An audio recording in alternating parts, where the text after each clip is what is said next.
I'm Mark Melni. I invented the Melni connector, and it's going to make a lot of waves in the electrical industry. When I came up with the idea, I literally looked up in my garage and saw a package of Garner Bender crimps. And a friend of mine had just put together an electrical clock that took over 200 crimps, and he couldn't even shake my hand. His hand was so sore from crimping the device. So what happened is that we went into my garage. I literally looked at this box and I thought, dang, there's gotta be an easier way. They've been doing this for 50, 60 years. And the idea just came to me, drew up the entire design, and that was the start of the invention. The idea came to me that something similar to a Chinese finger trap would be really essential for the electrical industry. Something that when you pulled the conductor hard, the harder you pulled it, the more it pulled back, and it had a complete wrapping of the conductor with your connector, so that you have a perfect environment for the electrical transfer. I got involved with an organization called Kickstand, and by doing that, it opened up doors to a fast prototyping lab out of Boise State University called Tech Help. And with their help, I brought my idea and I fleshed it out into what it is today, which is an all-purpose connector for single wire. This connector is for 4/0 copper wire. We use a copper insert, and then the connector is simply put together by hand. The element inside there that's like the Chinese finger trap actually constricts down on top of the conductor, and the harder you pull, the more it constricts. And then the gland makes the insulation waterproof. This is air and water tight. Once these connections are made, then they're put inside of the ground, and they're subject to all the elements and everything else. One of the things that I really want to pursue is what the industry need is. If we find that certain parts of industry has design differences that they would like us to accommodate, then we could do that. Whatever is being crimped now should be able to be changed over to a Melni design. This is going to be really something. Anybody who's got to connect wires together, it's going to really change things.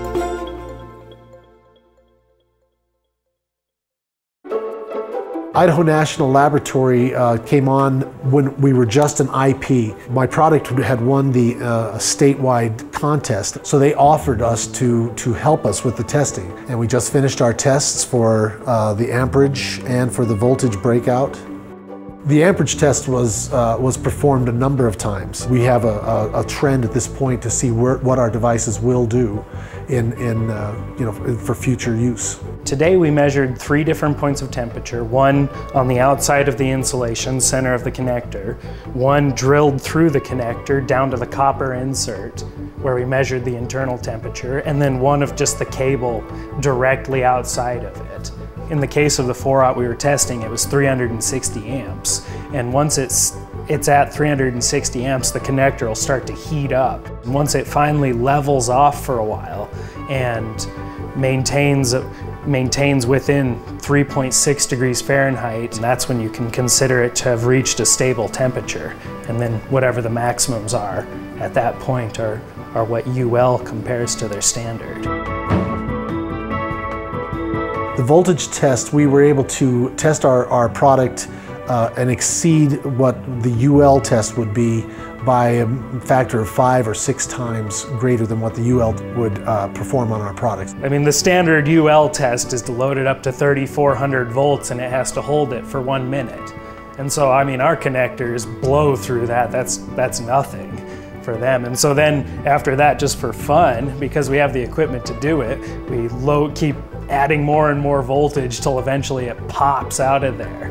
And it usually goes at least 6 times what UL requires. The products that we tested today were strictly prototypes. These were built on an SLA printer type machine, and they still passed all of the tests to be able to be qualified under the UL testing.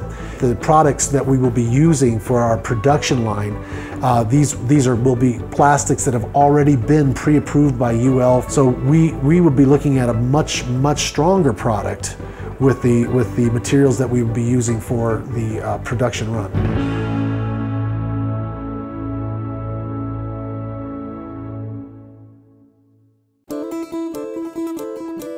My name is Chris Rogers, and I've been in the trade for about 13 years.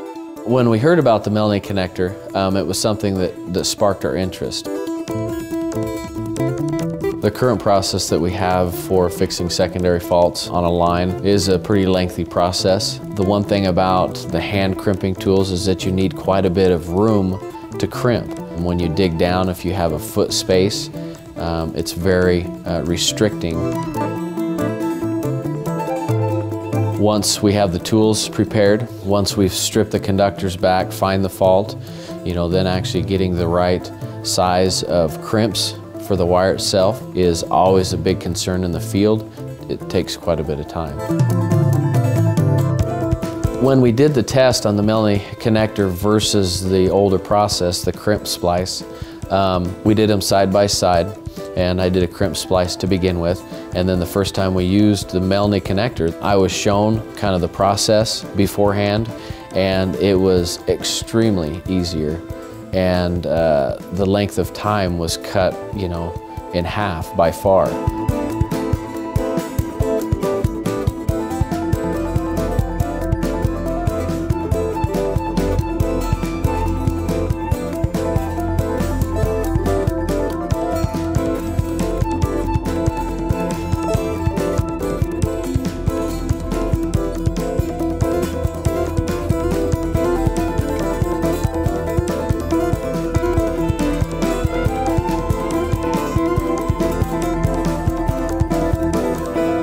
To 1, I would use a Melni connector over a crimp splice any day.